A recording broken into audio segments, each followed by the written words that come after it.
Assalaamu calaykum waraxmatullaahi wabarakaatu.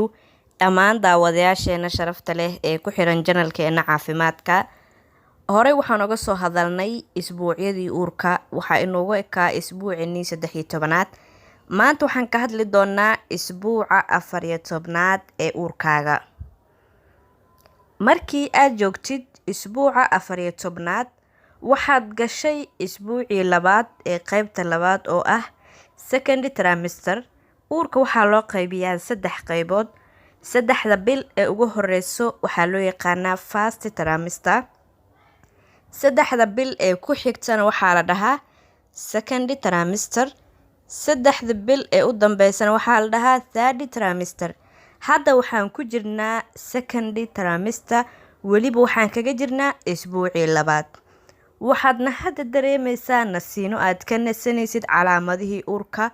Calaamadihii wallaca hadda waad ka yara nasanaysaa, sida caajiskii, lalabadii, madax xanuunkii, calool xanuunka iyo dhibaatooyinka kale ee aad dareentay. Hadda waad ka yara nafisaysaa. Haddaba waxaa jiro calaamado aad dareemayso isbuucan 14aad ee uurkaaga. Isbuucan waxaa kuu bilaabanaya inuu kordho culayska jirkaaga ama aad buurato. Maadaama uu cunuga sii weynaanayo, calooshana way soo weynaanaysaa. Sidoo kale, amateedka ama cunto qaadashadaada ayaa kordhayso. Waxaa laga yaabaa markii aad wallaca ahayd ama bilihii hore in aad ka xirmatay cunto cunidii, in ay cuntooyinkii ku dhibi jiray, cuntooyinkii kuu soo uri jiray oo amateedkaagu uu aad u liitay. Waxaa isbuucan la arkaa in amateedkaaga iyo cunto qaadashadaada ay badanayso. Sidoo kale, waxaan soo sheegay isbuucii hore in ay jiraan baro ama dhibco madow ama haaro haweenka qaar ka soo baxo. Haddaba isbuucan waa ay sii yaraanayaan oo waxay noqonayaan kuwo sii madoobaanayo. Talooyinka aan ku siinayo: maadaama cunto qaadashadaadu ay badanayso ama ay sii kordhayso isbuucan, waxaa muhiim ah in aad cuntada u qaadatid si habboon, sidoo kalena aad jimicsi samaysid. Dhib ma lahan cuntada haddii aad u baahan tahay qaado, laakiin mar walbo ha iska jiifin. Jimicsi fudud samay, waxyaalaha fudud qabo. Waxaad iska ilaalinaysaa waxyaalaha culus inaad qabato, inaad orodo, inaad booboodo, laakiin wax walbo fudud waad samayn kartaa. Sidoo kale, baahida badan ee ku qabanaysa xilligan ama toddobaadkan micnaheedu waxaa waaye in uu cunuga kula qaadanayo nafaqada aad qaadatid. Sidaa awgeed waa inaad cunada u qaadatid si joogto ah. Haddii aad baahi dareentid, ma ahan cunadii inaadan qaadanayn. Waa inaad cunada qaadataa, weliba aad u qaadataa si joogto ah. Dhinaca kale, hooyooyinka qaar baa cuntada yareeya iyagoo ka cabsanaya in cunuga uu weynaado oo hadhow xilliga foosha ku dhibtooto. Mana ahan wax sax arrintaas.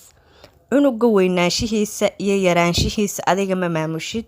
Micnaheedu taas ma ahan qofka waxaad ka bax inuu isticmaalo. Laakiin waxaa muhiim ah hooyada cunto nafaqo leh oo ku filan inay cunto. Dadka qaar waxay ka baqayaan intuu cunuga ku weynaado ay hadhow dhali waayaan. Taa waxaa ka dhib badan in cunugii intaad gaajo u disho uu kugu dhex baktiyo. Haddaba hooyooyinka waxaa laga doonayaa in ay cunto fiican cunaan, gaar ahaan cuntooyinka nafaqada leh. Cuntooyinka nafaqada leh ee faa'iidada laga helo badanaaba miisaan ma kordhiyaan oo ma aha kuwo zaa'id loogu cayilo. Marka qudaarta iyo waxyaalaha faa'iidada leh waa inay badsataa hooyada. Waa muhiim in uu cunuga helo nafaqo. Cunuga wixii uu ku kori lahaa dhammaan waxaa la doonayaa inuu adiga ka qaato. Haddii aad dhahdo aniga ma isticmaalayo, waxaan ka baqayaa inuu cunugu igu weynaado, taasi waxay keeni kartaa cunugaagii nafaqo darro inay ku dhacdo, ama sidoo kale xubnaha qaar ama waxyaalaha qaar gaabis ka galaan, amaba cunugii baahi darteed in uu kugu dhex dhinto.